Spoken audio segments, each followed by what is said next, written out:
All right, the Cleveland Browns, Zion Johnson, the first signing of the cycle here for the Browns. They bring in offensive line help that we thought they would need, that they would certainly be drawn to somebody in the middle market.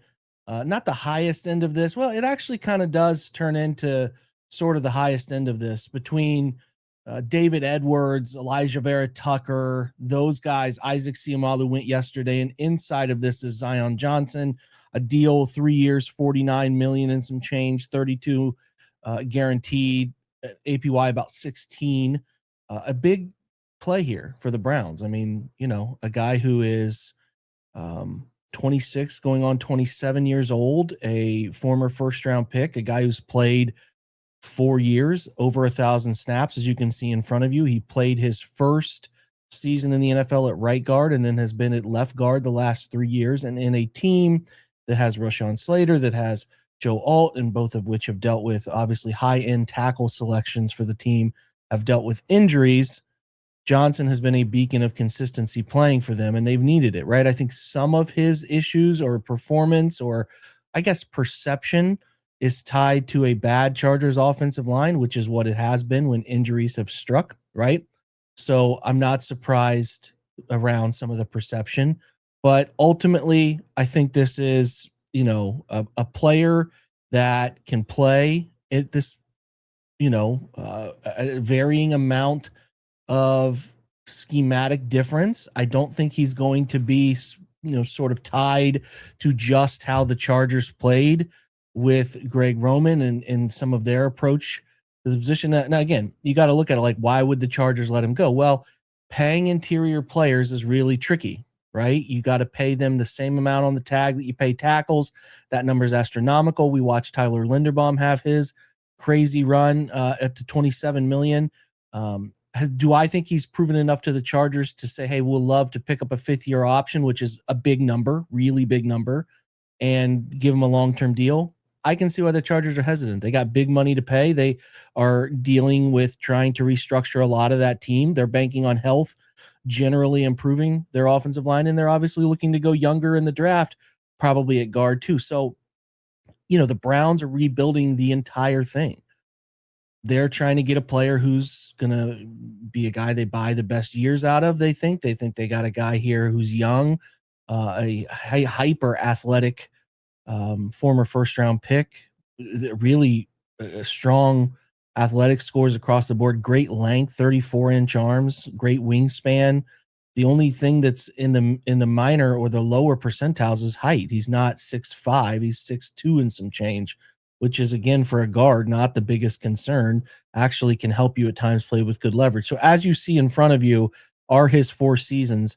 I think that there's reason to believe he got better across those 4 seasons. I think if you look at just some of the pressure numbers allowed, those have improved, and especially improved late last year.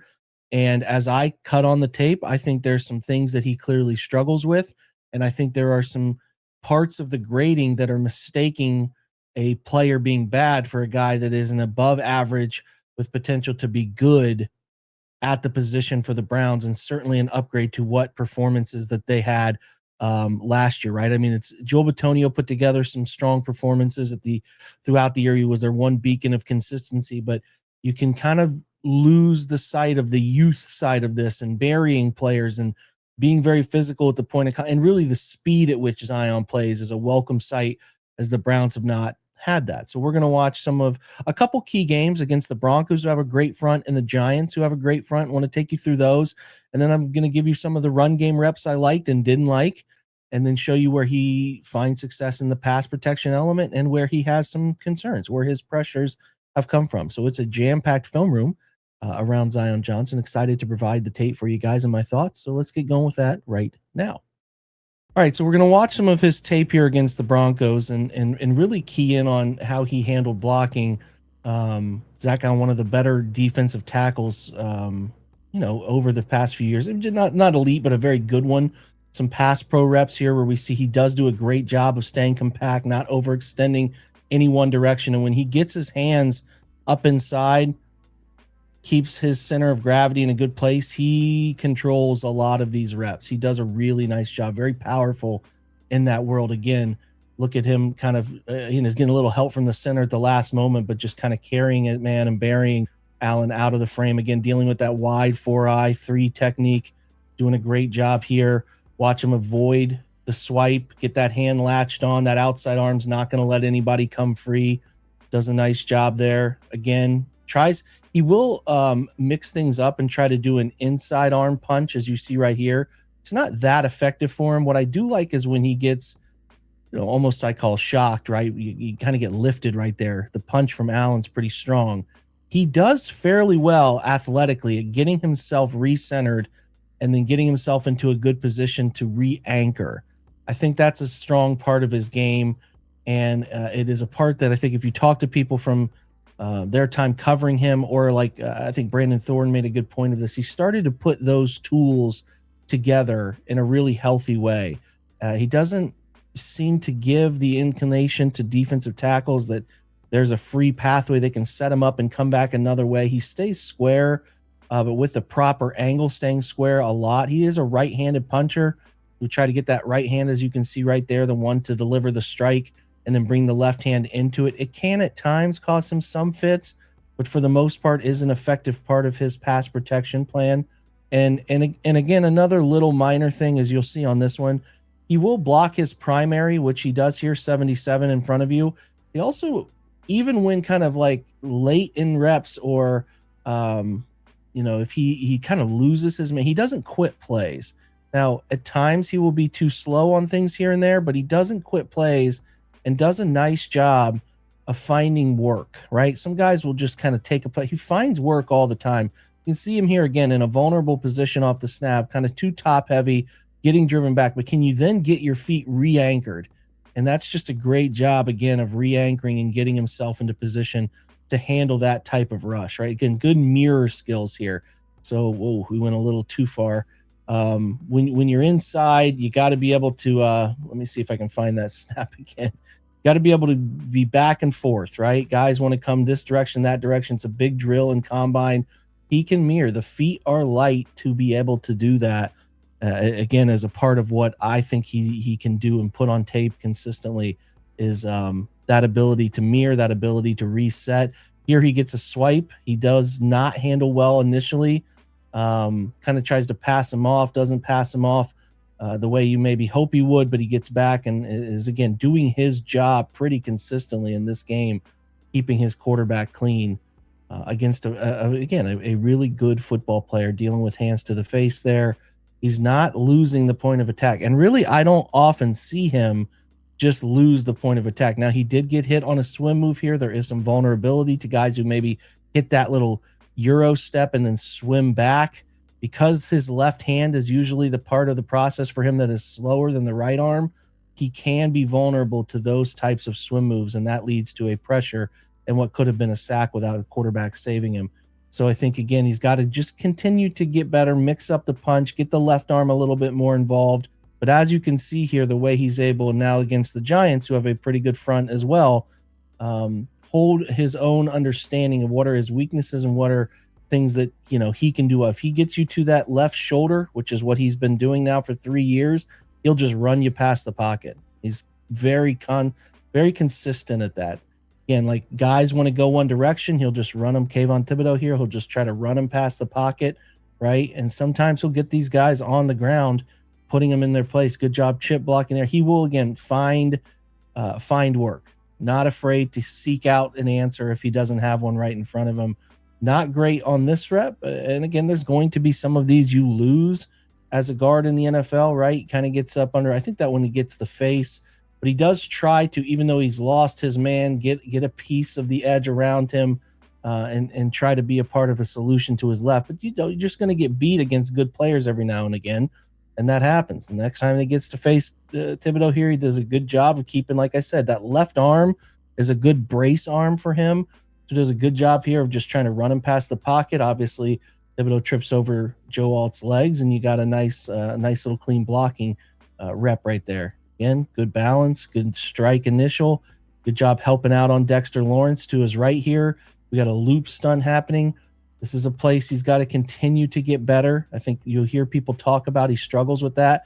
I think there are some moments where he does a really nice job, as you'll see here, taking over the edge rush, allowing the tackle to slide. He'll he's not blind. I think that some people try to act like that. Again, on an island here in a very vulnerable position. After the jump set, you got low hands from 91. He's got to be able to anchor and deal with that on an island. No help. Center's committed the other way. Again, a nice job, right? Dealing with the shade on this one. The thing I think he'll want to get better, and they might work with him on, is once these guys start to declare pass rush angle, is working to try to, instead of trying to run somebody by here, is trying to get the hips around, trying to get more of shutting that door. He will stay on and try to run guys by, but sometimes that run by can be inside the pocket, and you don't always know where your quarterback is perfectly setting up, right? Again, just more of these reps. This is an example, pretty clean example of like, and these are tough because these are 4 eyes who are going here and then looping around. I think at times he's just a beat when he gets in trouble, and of his 20 odd pressures, it's these where he doesn't quite process the exchange he has to pick up, right? Again, a good example here of dealing with that initial punch, boom, vulnerable spot. Can you get re-anchored? And he does well enough getting re-anchored, right? Got a good long arm that he can put on people and just kind of lean and react. Again, kind of dealing with a twist here, trying to pass it off. He will try to get 2 arms out and try to help against 2 guys who've maybe created angles, but ultimately just a much cleaner job against non-twist exchange reps, which in the modern NFL, these are some of the hardest ones to deal with, right? You got a exchange happening here on this blitz, right? Does a good job of, I think, again, he doesn't just blindly try to just do his job. He's getting a second arm in there to try to cut that off right in front of Justin Herbert and try to block 2 for 1. Sometimes, again, like, teams will teach this different ways. If one is here, the tackle's going to chase him and you need to be able to slide out and take your man. Some teams try to pass those off. It's unclear to me all the time what they're asking him to do, what they're asking their front to do with that. Could be game plan dependent, but in this one, we're chasing that one, right? We get that exchange, we're chasing. He'll put those second level blitzers on the ground. He's got powerful hands, right? And he'll seek out, as we saw there, some rib shots on some guys, right? You're not going to see linebackers move him if they don't get around him, which he's hard to really fake out. If they don't get around him, they're not getting through him. Dexter Lawrence there again, nice job on that rep. Thibodeau again re-anchoring. Now again, when you watch him, if he does sense a twist coming, at times he can get off balance. It just is again, how are the Browns going to want him to handle those? That will be what's ultimately, I think, a pretty interesting question. Just a great anchor there, man. Doing a nice job helping out his tackle there. Doing a nice job again. He is his man alone.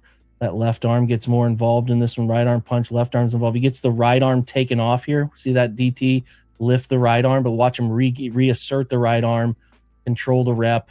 It's a great job. Again, no bull rush. Initially, these bull rushes, like, he does not get walked into his quarterback's lap very often. Like, he just is very stout at the point of attack, and he does well with like when knowing his one-on-one situation and being where he needs to be. I think he does a really great job with it. Job here dealing with a wide technique, right? The swim move hits. So Dexter's going to try to hit that club swim, and once he realizes that swim is coming. So once he gets that club, watch him condense the space, tighten the space, get into his chest, and do a great job of riding that right out of the play. Again, just those linebackers or hybrid edge players, you're not going to get around him, man. You're not going to bull rush him. Again, just another example of that. Now, some more varied reps here. We're going to have some run game stuff. We're going to have some pass game stuff. I'll let you know when we get to both. So he's really a really nice puller, whether it's pin pull or whether it's gap counter. He is agile to get out in space and run, and he's powerful. Again, he's 77 in all of these reps playing left guard. He will bury people. That's Daniil Hunter. He will put people on the ground. He will get out in space. And he's, what I like about the run game, he's not a perfect run blocker. There are times he will lose an angle. There are times where he won't necessarily finish the way you want. they ask him to get to some difficult positions. Like they'll ask him to scoop, a technique that he's at a massive disadvantage for up front at times.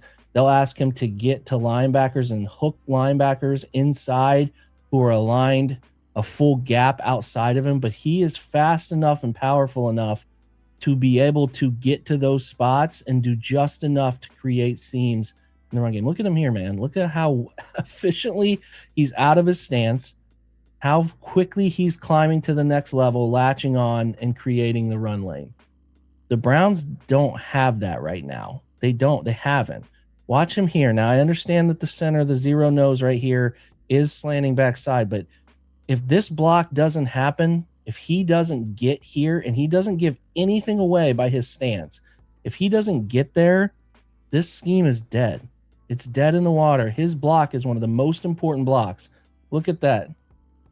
How well he's able to scoop that out, reset his feet, anchor to create just enough lane for his back to get through. It's not often talked about how important that block is in zone stuff, whether it's true wide zone or whether it's under center toss sweep. He can get to the second level and find those backers, find those safeties, and run them by. Again, another pin pull concept. He's very effortless out in space.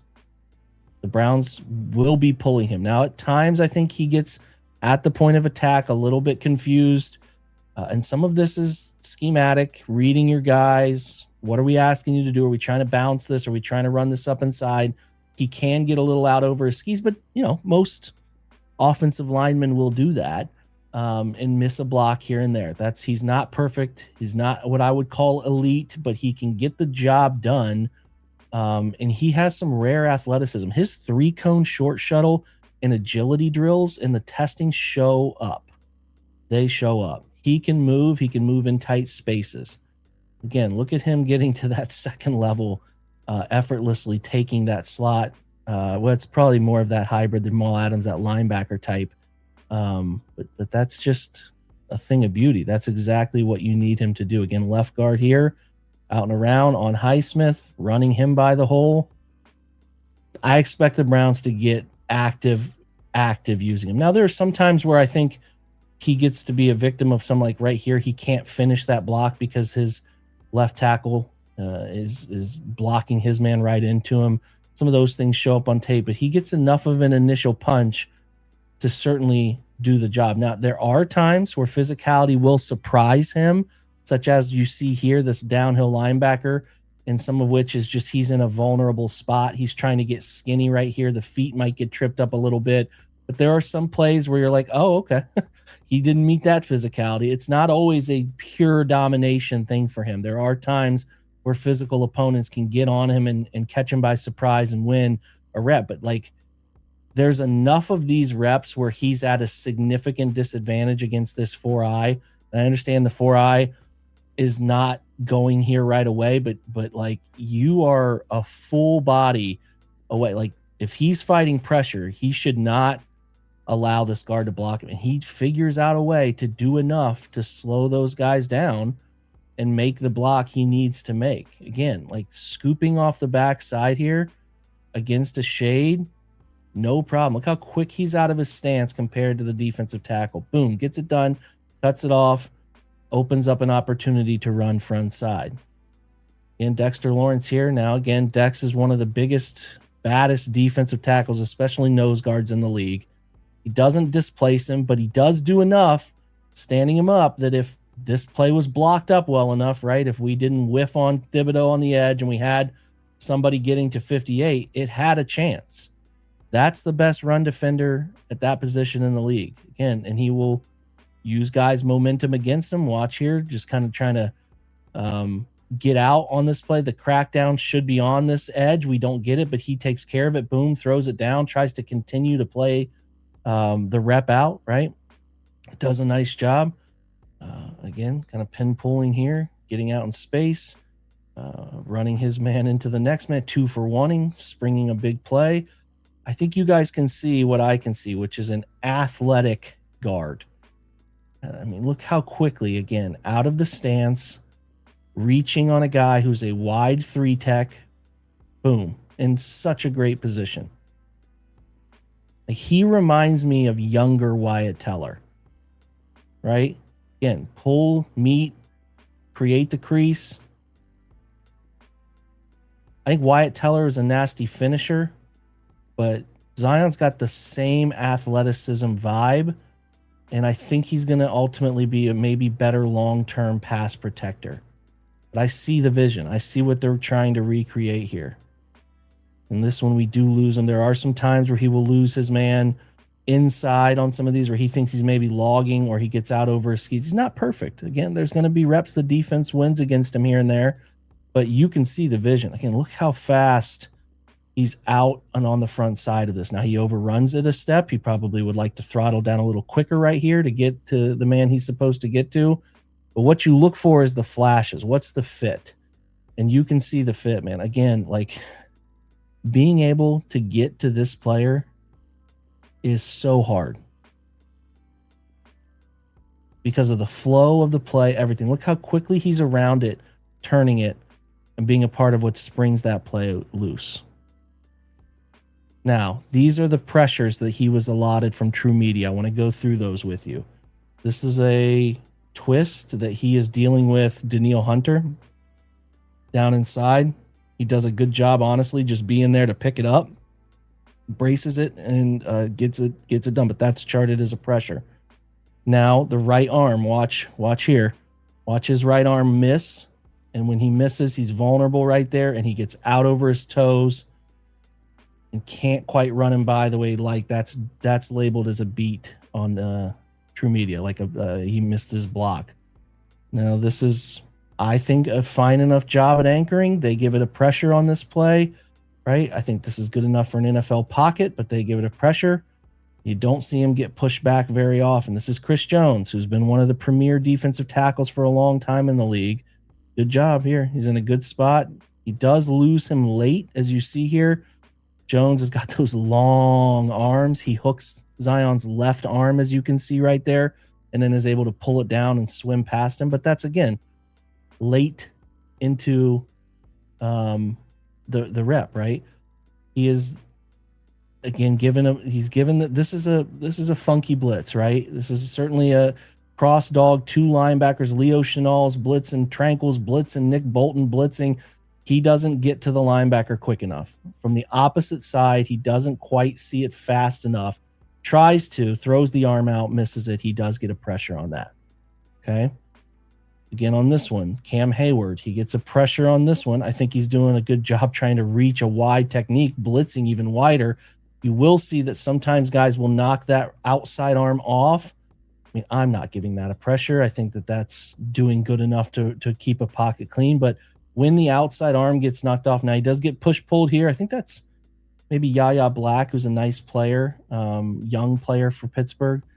He does get push-pulled on this one. Can't let that happen. That's one of the few bad beats I've seen from his 25 season. Again, left guard here against Arden Key.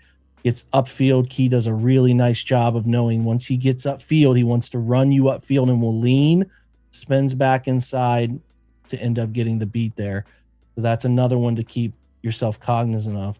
Now, again, this is a wide technique. This is a guy in a 7 tech getting a full downhill, full steam here. And, I mean, you got to stay more square. You'd like to not lose this inside. But I think for the nature of that rush and what you're dealing with, I think he did a good enough job there. But that still charts as a pressure. We're pulling out. Now, on these that he has pulled out, these more run actions where he has been the guy pulling out opposite and either trying to kick out an edge or whatever they're asking him to do based on the scheme, these did not go very well. He needs to break down quicker, right? He loses him to the high side there. I think breaking down quicker and playing more of the mirror stuff he's good at would help him on that. A nice move here by Jonathan Grenard, just a really good, he's in a great spot. Hands are in a good spot here, but Grenard does this little hesitation and jump back and swim. That's tough to block. It's tough to block. It is a beat. He doesn't give up on the play, stays with Harrison Smith, but that is charted as a beat on that play. But that's just a really good move. Now, again, shorter guy, he can get swim move here over the top of his head, but I think this is not a bad rep considering as he's doing his job trying to drive him, he notices the edge is inside stem, this D-line stunt. He actually gets an arm, has an arm on both of them here initially, trying to slow both down, and does enough to get to 97 and be a part of the protection on a twist, right?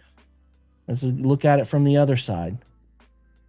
I think this is actually a pretty good rep against Lotto. I think he does a nice job doing that against that same stunt where he's riding his man DeForest Buckner upfield, but then has to exchange at the last second, doing just enough. Now he falls down and eats the pressure, but I think he did well enough to get that ball thrown downfield.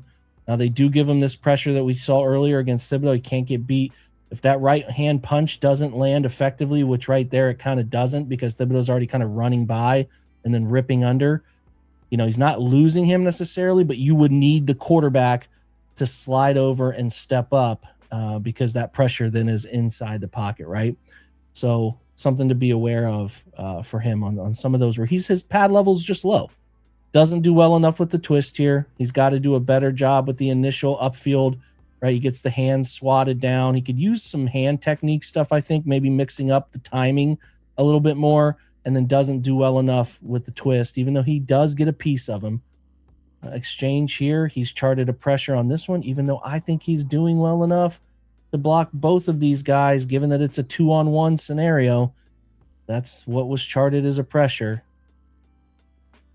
Yeah, can't lose here. I mean, we do get knocked off. The edge does, I don't know. That's a hard thing to handle. If you're not exchanging these and you're sending 74 following that and you're getting hit and knocked off your guy, you're just going to get beat. That's the risk that it comes. There's some of these D-line stunts, which is like, hey, we're going to send you upfield and you're contained and you're looping inside. Some of these are some like more simplistic. Some say, hey, I want you to beeline and hit the shit out of this guard, and then we're going to loop around because we think the tackle is going to chase. There are different styles to these. So something to be aware of that, like, they're going to get charted for losing, but that's not always losing, in my opinion. That's just like the ski. You're not exchanging it the right way. I think you're going to deal with that, and that's going to cause you to get beat, right? This is a great example. Like 40's job is to just run through a guy who's not looking at him. And I think how do you defeat this? Well, you got to just be aware that this is a guy that could come into the picture quickly, take me out, because you can't have that outcome, right? But that's tough. That's what makes line stunts really challenging to deal with.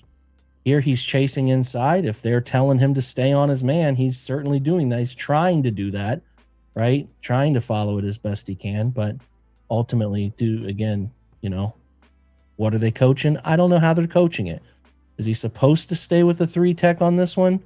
Or the shade, and not care about the linebacker? Is it his job to pick up that linebacker? He's a little late. He does get enough a piece of 45 with this. You see his arm get in there and hold him up a little bit. I do think this is an area of concern. It's got to get better. I think he wants it to get better, right?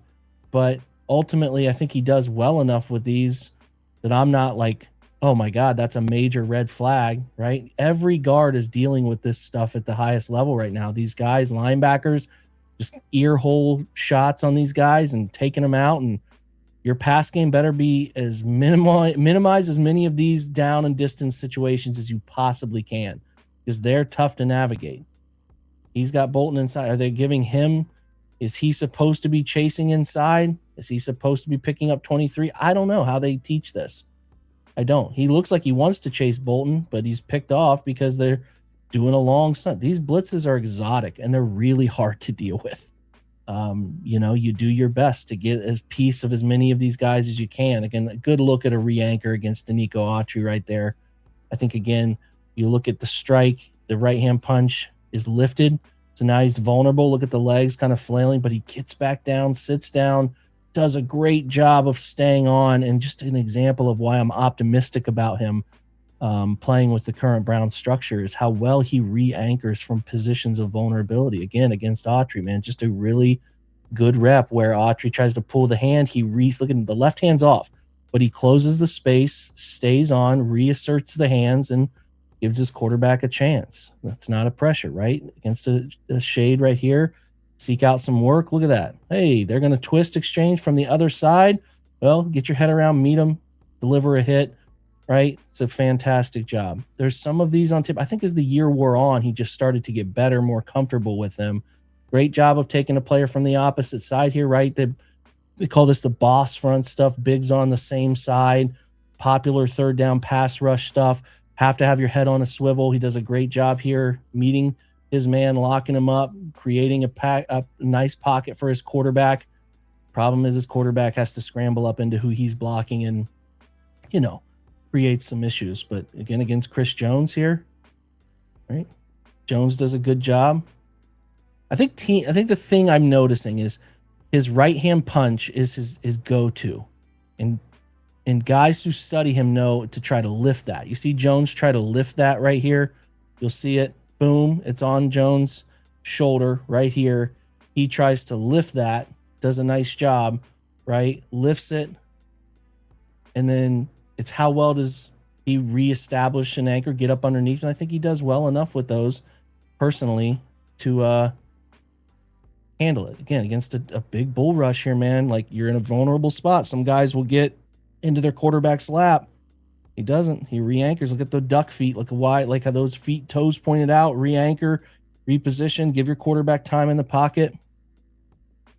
Guys, I don't know, man. I'm optimistic about it. I understand what PFF's data is trying to tell you, but I tried to pull some clips against good defensive tackles. This Brandon Graham, who I know is a veteran, but is still a very talented player, does a great job with him, running him up the side on the first one, just enough to get his quarterback through on the second one. This is Jordan Davis, who just signed an extension with Philly, a big extension, deals with that little shuffle, right? Look at how well he passes that off. Look at how well he handles that inside exchange. I've shown you the pressures. I've shown you the ugly. I've shown you some of the run game miss. You tell me. You tell me what I'm missing and why this can't be a player that works out.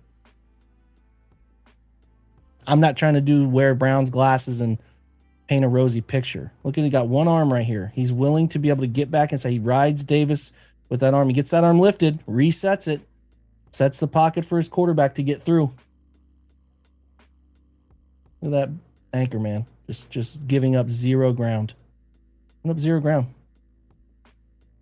Cam Hayward. We know how good Cam Hayward is. We've watched it, right? How does he do against him? Deals with the bull rush. Keeps the pocket open for 2 seconds. Right? This time Hayward's got a head of steam. They got a big stunt going. He's right down into his chest. Right?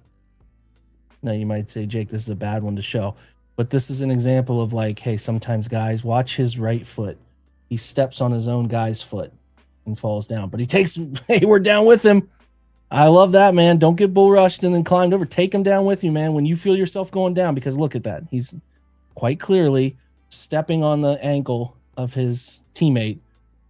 Take him down with you. He does that, right? It's the little things. I think I start to understand where, people I trust start to see a player who's getting better and is a buy now type of guy, that the Browns saw it the same way. Great pass off right there, man. Very clean. Boom. Back for the next. I like him. I think it's a good signing. I think I'm really optimistic about his ability to handle reps from start to finish. And I'm also optimistic about his ability to recover. In the run game, I think he's a really unique mover. He is so athletic. He can get out in space. He can pull. He can be a part of pass protection pull schemes. He can get out and be a pin pull player, a counter guy. He is a physical presence. I like him. This is a good signing to me. Could be wrong, but this is a good signing. Let me know your thoughts. Hopefully you enjoyed this film. We'll have some more in the coming days as well. But that's it. Zion Johnson. Nice step in the right direction for the Browns. Thanks for being here. Go Browns.